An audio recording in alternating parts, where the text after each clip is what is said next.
स्वागत है आप सभी का अपने चैनल मैथ कैलकुलस पॉइंट में। आज के इस वीडियो में अपरिमेय संख्या सिद्ध करना सीखेंगे।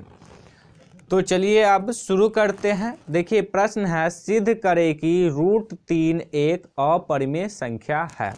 देखिए जब कभी भी अपरिमेय संख्या सिद्ध करने वाला प्रश्न आए तो विरोधाभास नियम का उपयोग करते हैं। विरोधाभास कहने का अर्थ यह हुआ कि उल्टा मानते हैं। यहाँ पे अपरिमेय सिद्ध करना है तो परमेय मानेंगे। तो देखिए √3 को अपरिमेय सिद्ध करना है तो √3 को परमेय मान लेंगे। तो लिखेंगे माना कि √3 एक परिमेय संख्या है।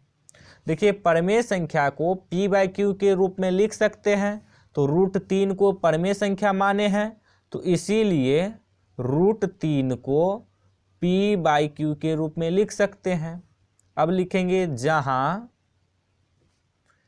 p और q सह अभाज्य है तथा q बराबर नहीं है 0 के। देखिए सह अभाज्य का अर्थ यह होता है कि p और q का उभयनिष्ठ गुणनखंड सिर्फ और सिर्फ एक है, एक के अलावा अन्य कोई भी संख्या नहीं है। तो यहाँ p और q सह अभाज्य है तो p और q का उभयनिष्ठ गुणनखंड सिर्फ और सिर्फ एक होगा, एक के अलावा अन्य कोई भी संख्या नहीं होगा।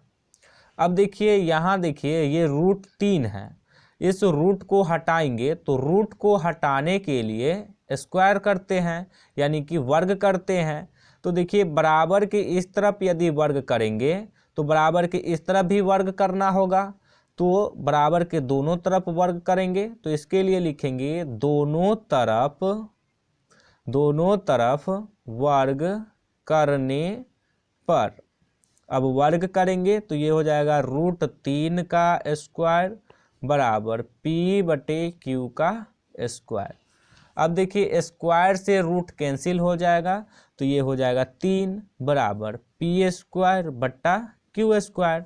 अब देखिए 3 के हर में कुछ नहीं है तो 1 ले सकते हैं। अब इसको कैंचिया गुना करेंगे तो 1 को p² से गुना करेंगे तो हो जाएगा p² बराबर 3 को q² से गुना करेंगे तो हो जाएगा 3q²। अब देखिए एक उदाहरण लेते हैं। 15 है, 15 का गुणनखंड 3 होगा और 5 होगा। तो इसका अर्थ यह हुआ कि ये 15 जो है ये 3 से भी कटेगा और 5 से भी कटेगा। तो यहाँ देखिए p² का गुणनखंड 3 और q² है।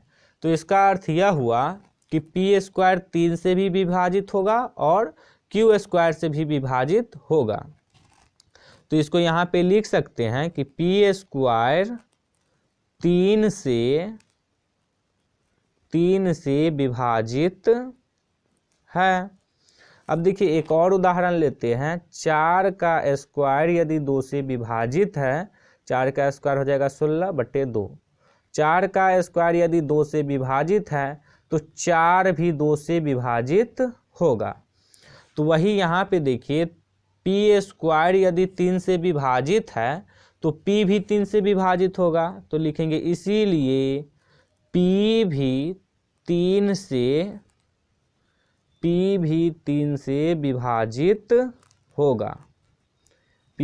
से विभाजित होगा। अब देखिए इससे आगे वाला स्टेप याद रखना है कि देखिए p यदि 3 से विभाजित है तो इसी को लेकर के मान लेंगे। तो p बराबर 3। अब इसमें कोई भी एक अचर पद अपने मन से लगा सकते हैं तो हम लगा देते हैं r। अब देखिए ये जो है इसको ले लेंगे समीकरण 1। अब यहाँ पे देखिए यहाँ p² है और यहाँ p है तो इसमें भी p² लाना होगा। तो स्क्वायर लगाएंगे तो यदि बराबर के इस तरफ स्क्वायर लगाएंगे तो बराबर के इस तरफ भी स्क्वायर लगाना होगा। तो बराबर के दोनों तरफ स्क्वायर लगाएंगे तो इसके लिए अब लिखेंगे दोनों तरफ वर्ग करने पर। तो चलिए अब स्क्वायर लगाते हैं तो ये हो जाएगा p का स्क्वायर बराबर 3r का स्क्वायर। ये हो जाएगा p स्क्वायर बराबर 3 का स्क्वायर हो जाएगा 9, r का स्क्वायर करेंगे तो 9r स्क्वायर। अब p स्क्वायर का मान समीकरण 1 में रख देंगे। तो इसके लिए अब लिखेंगे p स्क्वायर का मान समीकरण 1 में रखने पर, समीकरण 1 है p स्क्वायर बराबर 3q स्क्वायर। तो समीकरण 1 को यहाँ पे लिख देंगे p स्क्वायर बराबर 3q स्क्वायर। अब p स्क्वायर के स्थान पे p स्क्वायर का मान रखेंगे तो p स्क्वायर का मान है 9r स्क्वायर।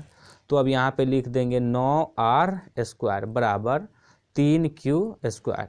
देखिए इसको ऐसे भी लिख सकते हैं 3q स्क्वायर बराबर 9r स्क्वायर। q स्क्वायर का मान निकालेंगे तो इसके लिए 3 को बराबर के इस तरफ से इस तरफ लाएंगे तो ये बराबर के इस तरफ है, गुना में इस तरफ आएगा तो हो जाएगा भाग में। तो q स्क्वायर बराबर हो जाएगा 9r स्क्वायर बटा 3। अब ये कट जाएगा 3 तिया 9, q स्क्वायर बराबर आ गया 3r स्क्वायर।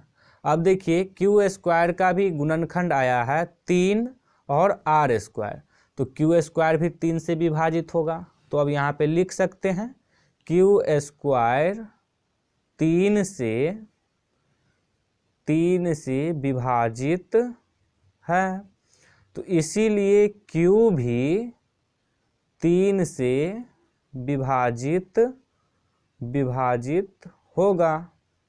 अब देखिए यहाँ पे p भी 3 से विभाजित है और q भी 3 से विभाजित है, तो लिख देंगे p और q दोनों 3 से, p और q दोनों 3 से विभाजित है। तो देखिए दोनों 3 से विभाजित है तो जो दोनों में रहता है उसको उभयनिष्ठ कहते हैं। तो अब लिखेंगे p और, इसीलिए p और q का कम से कम एक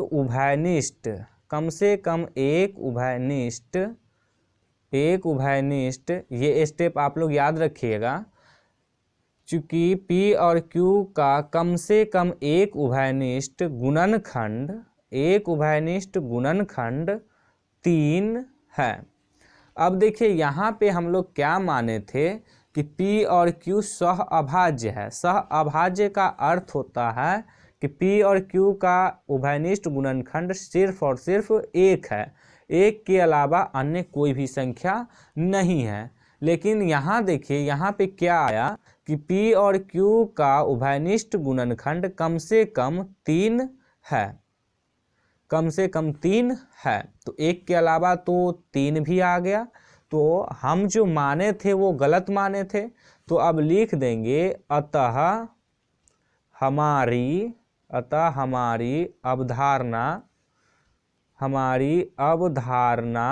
अवधारणा यानी कि जो माने थे, विरोधाभास